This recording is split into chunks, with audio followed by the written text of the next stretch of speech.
Bismillahirrahmanirrahim. Assalamualaikum warahmatullahi wabarakatuh. Salam sejahtera. Salam Malaysia Madani. Salam memartabatkan amalan budaya membaca. Pada hari ini, saya akan bercerita tentang sebuah buku yang agak menarik dan menyeramkan bagi saya.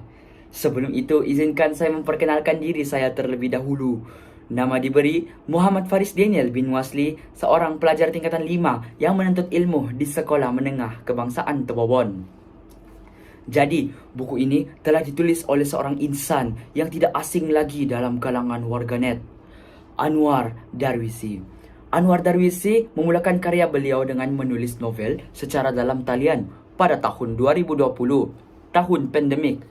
Kemudian, novel-novel beliau telah disukai dan diminati ramai dan akhirnya mendapat penerbitan dari Kaki Novel Sendirian Berhad. Kelihatan pada muka depan buku ini terdapat seorang wanita yang memandang ke arah langit berpakaian sebagai seorang biarawati. Ya, siapa lagi kalau bukan Maria? Buku ini pelbagai isi tersirat yang ada di dalam buku ini. Aku mati untuk hidup. Frasa yang ada di depan muka buku ini juga membuat saya tertanya-tanya, kenapa kita perlu mati untuk hidup? Jadi, buku ini menceritakan tentang seorang pemuda yang bernama Davi.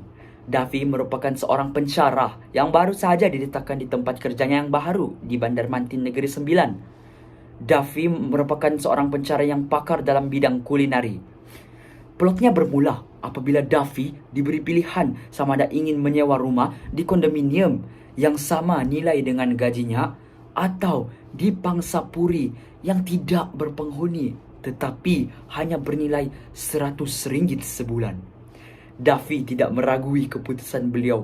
Davi hanya ingin tetap tinggal di Pangsapuri yang tidak berpenghuni itu atas faktor keuangan. Semenjak daripada itu, pelbagai musibah, pelbagai nasib buruk yang telah ditimpa Davi.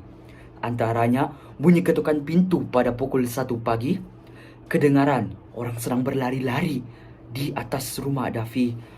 Dan paling tragis sekali, kelihatan seorang kelibat wanita yang berpakaian sebagai seorang biarawati. Ini adalah satu isi tersirat di dalam buku ini yang membuat saya tertanya-tanya. Atau jika orang yang membaca buku ini akan juga membuat tertanya-tanya, kenapa wanita itu muncul di Pangsapuri yang tidak berpenghuni itu? Jadi, secara keseluruhannya, buku ini menceritakan tentang kisah hidup Davi yang menyewa di rumah Pangsapuri yang tidak berpenghuni ini dan ingin mencuba menyelesaikan masalah-masalah yang ditimpa terhadap diri beliau.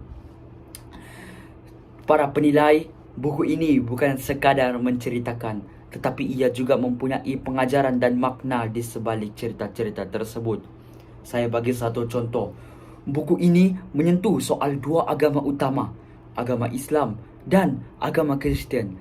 Jadi saya akan kaitkan, tidak kira apapun bangsa atau agama seseorang itu, ia tidak akan menjadi salah satu masalah untuk menghulurkan bantuan atau pertolongan satu sama lain untuk menyelesaikan sesuatu masalah.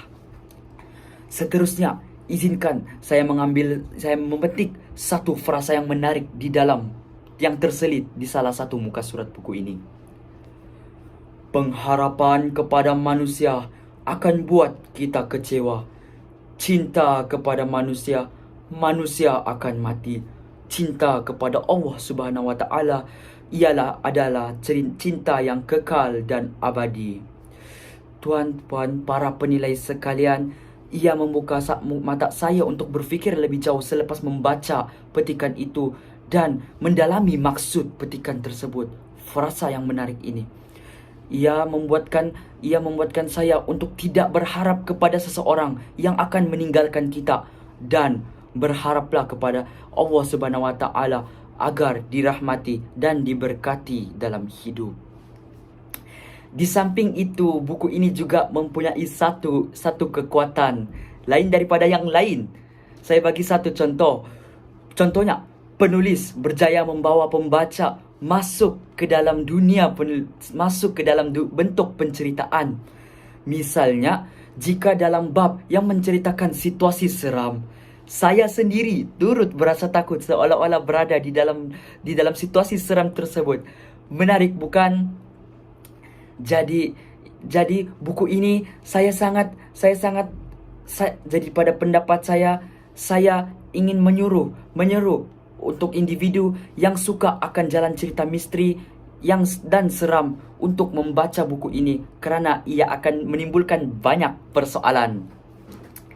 Jadi sebelum saya mengakhiri ulasan buku pada hari ini, saya ingin mengucapkan ribuan terima kasih dan sekalung penghargaan kepada hasil nukilan Anwar Darwisi ini, kerana telah berjaya membuka mata saya untuk sentiasa lebih cakna terhadap ayat Al-Quran dan kata-kata hikmah yang diselipkan di dalam buku ini. Ayat-ayat Al-Quran dan kata-kata hikmah ini saya pasti mempunyai makna di sebaliknya. Jadi sebelum itu, dari akhir kata, saya Muhammad Faris Daniel bin Wasli.